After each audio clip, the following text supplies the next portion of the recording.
మీ అమ్మని ఎన్నిసార్లు కొట్టినా? చాలాసార్లు కొట్టినా. నేను ఎప్పుడైనా కొట్టినానా? కొట్టేదాకా తెచ్చుకో. Watch our film Raju vs. Zambai with extended cut, streaming now only on ETV Win.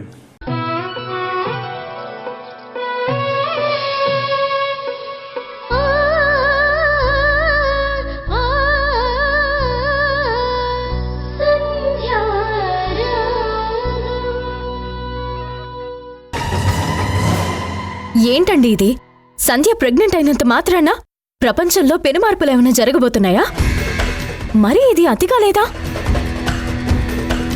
మొదట్నుంచి చూస్తూనే ఉన్నాను అత్తయ్య గారి వాలకం. వద్దు వద్దు అంటే సంధ్యని తీసుకుని పూజకి వెళ్లారు. సంధ్య కోసం షాప్ ఓపెనింగ్కి వెళ్లారు. ఇప్పుడు సంధ్య ప్రెగ్నెంట్ అని తెలియగానే పూలు పళ్ళు స్వీట్స్ అన్ని తీసుకెళ్లి హడావుడి చేస్తున్నారు. ఇది కూడా చాలదన్నట్టు ఇప్పుడే నా ముందే సంధ్యకి ఫోన్ చేసి ఐశ్వర్యం అంటే ఆస్తులు అంతస్తులు కాదు, నవమాసాలు మోసి బిడ్డని కనడమే ఐశ్వర్యం అని అంటున్నారు. ఏ బిడ్డని ఆవిడ మాత్రమే కంటుందా? గతంలో నేను కనలేదా? మళ్ళీ రేపు మాపో బిడ్డని కననా? అయినా సంధ్య పేరు విన్నా సంధ్య ప్రస్తావన తీసుకొస్తే నేను డిస్టర్బ్ అవుతానని, సంధ్య వల్ల నాకు ప్రాబ్లం అవుతుందని తెలిసిన తర్వాత కూడా అత్తయ్య కావాలని నన్ను బాధ పెట్టడం కోసమే ఆ సంధ్యకి ఫోన్ చేస్తున్నారు. మాటలతో నేను మిమ్మల్ని బాధ పెట్టడం కాదు, నన్ను అత్తయ్య బాధ పెడుతున్నారు. ఇప్పుడేంటి? అమ్మ దగ్గరికి వెళ్ళి నువ్వు సంధ్యతో మాట్లాడొద్దు, ఫోన్ చేయొద్దని చెప్పాలా? అంతేనా? మీరేం చెప్పాల్సిన అవసరం లేదు. ఈ విషయం గురించి మాట్లాడాల్సిన అవసరం కూడా లేదు. నాకు అమ్మ నవ్వాలనుంది. పైగా మనం పెంచుకుంటున్న బిడ్డ మన రక్త మాంసాలు పంచుకుని పుట్టిన బిడ్డ కాదు కదా.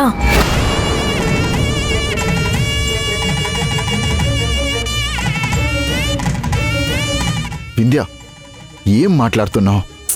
అయ్యో, అలా అని నాకు బిడ్డ మీద ప్రేమ లేదని కాదు. బిడ్డంటే నాకు ప్రాణం. నేను ఈ బిడ్డని దూరం చేసుకోను. కానీ సంధ్య తల్లవుతుందని తెలియగానే వాళ్ళ అత్తయ్య గారి మొహంలో ఆనందం చూసారా? ఆవిడ కంటే కూడా మా అత్తయ్య ఆనందం చూసారా? అత్తయ్య ఆరటం ఇవన్నీ చూసిన తర్వాత నాకు అమ్మ నవ్వాలనుందండి. నాకు ఇంకో బిడ్డను ఎత్తుకోవాలనిపిస్తుందండి. మనిద్దరం మళ్ళీ పిల్లల్ని కందామండి. వింధ్య, ఏం మాట్లాడుతున్నావు? పిల్లలంటే చెట్టు మీద కాయలు అనుకుంటున్నావా? ఇలా తెంచి అలా తీసుకురావడానికి? ఇన్ని రోజులు లేంది ఇప్పటికిప్పుడు పిల్లలంటే ఎలా?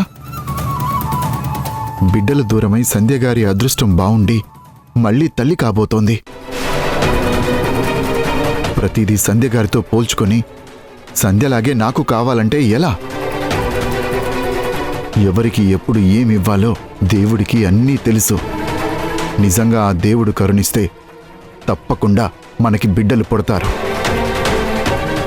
నువ్వు ఆరాటపడ్డంత మాత్రాన, నువ్వు పంతానికి పోయినంత మాత్రాన చిటికలో అన్ని పనులు కావు. అంతా రాసిపెట్టుంటుంది. లేని దాని గురించి బాధపడకు, ఉన్న దాంట్లో ఆనందపడు. ఏమండి,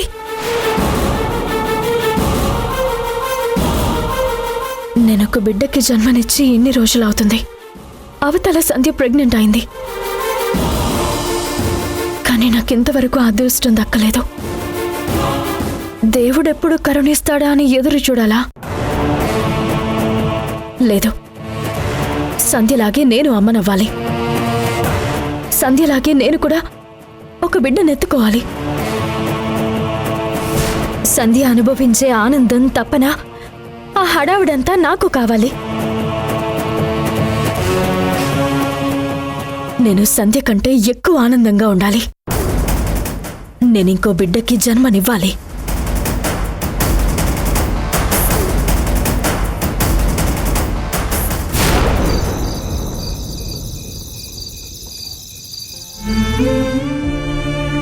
నీ కడుపులో పెరుగుతున్న బిడ్డకి తండ్రి నీ భర్త లేదా నా భర్త?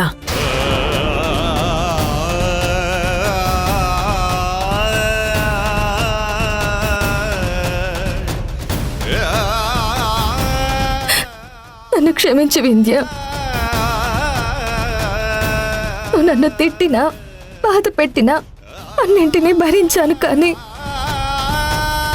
పుట్టబోయే నా బిడ్డ పైన నువ్వు వేసిన నిందని తట్టుకోలేకపోయాను. ఇప్పటికే బిడ్డల్ని దూరం చేసుకుని అమ్మా అనే పిలుపుకి దూరమైన నేను ఎంత నరకం అనుభవించానో నాకు మాత్రమే తెలుసు. అలాంటిది దేవుడి దయ వల్ల బిడ్డ రూపంలో నాకు ఆశలు చిగురించాయి. నువ్వలా మాట్లాడేసరికి ఎప్పుడూ లేంది నీ మీద చెయ్యెత్తాను. ఆ క్షణంలో నువ్వన్న మాటకి నాకు నీ మీద కోపం వచ్చి ఏం చెయ్యాలో అర్థం కాక అలా ప్రవర్తించాను. కానీ ఇక్కడికి వచ్చిన తర్వాత నేను నా వింధ్యపై చెయ్యెత్తానా అనిపిస్తుంది. నీకు మాట్లాడడం రాదు, కొన్ని విషయాల్లో మూర్ఖంగా ఉంటావని తెలుసు. ఇలా ప్రతిదీ నీ గురించి తెలిసిన నేను నువ్వొక్క మాట జారగానే నీ పైన నేను చెయ్యెత్తడమేంటి? ఇదేనా మన మధ్య ఉన్న స్నేహం? ఇదా నేను నీకిచ్చిన విలువ? తప్పైపోయింది వింధ్య. ఈ చెయ్యే కదా నీ మీద లేపింది. ఇలా జరిగి ఉండకూడదు, ఇలా జరగకూడదు.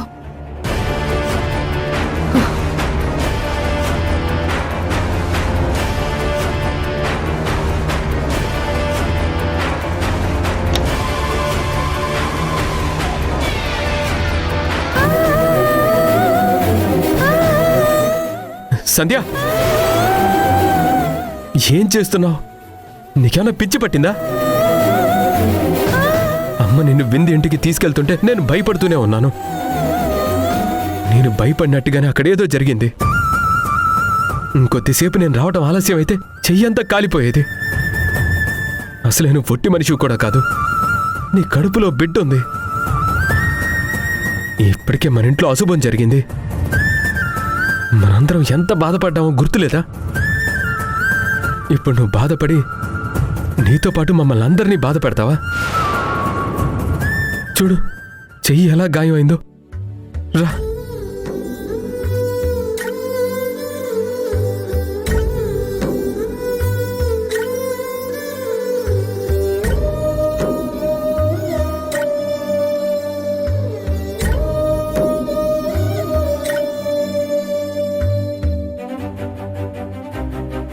సంధ్య, చెయ్యెందుకు కాల్చుకున్నావు? ఎవరి కోసం ఇదంతా? వింధ్య ఏదో అందని నేను ఆవేశం తట్టుకోలేక దాని మీద చెయ్యి లేపానండి. నా స్నేహితురాలి మీద చెయ్యి లేపానని నా మీద నాకే గిల్టీ అనిపించి నన్ను నేను శిక్షించుకుంటున్నాను. ఏంటి సంధ్య ఇది? ఇలాంటి టైంలో ఈ పిచ్చి పనులేంటి? అయినా నీకు చెయ్యి ఎత్తంత కోపం వచ్చిందంటే ఏదో అనరాని మాటే అనుంటుంది. నిన్నంత బాధ పెట్టే మాట విందే ఏం మాట్లాడింది? నీ కడుపులో పెరుగుతున్న బిడ్డకి తండ్రి నీ భర్త లేదా నా భర్త? సంధ్య, చెప్పు, ఏమంది? ఏం లేదండి. నాకు చెప్పకుండా దాస్తున్నావంటే ఖచ్చితంగా వినకూడని మాట ఏదో అనుంటుంది. వదిలే సంధ్య. అసలు దీని అంతటికీ కారణం అమ్మే కదా. అమ్మకి ముందు అసలు విషయం చెప్పేద్దాం.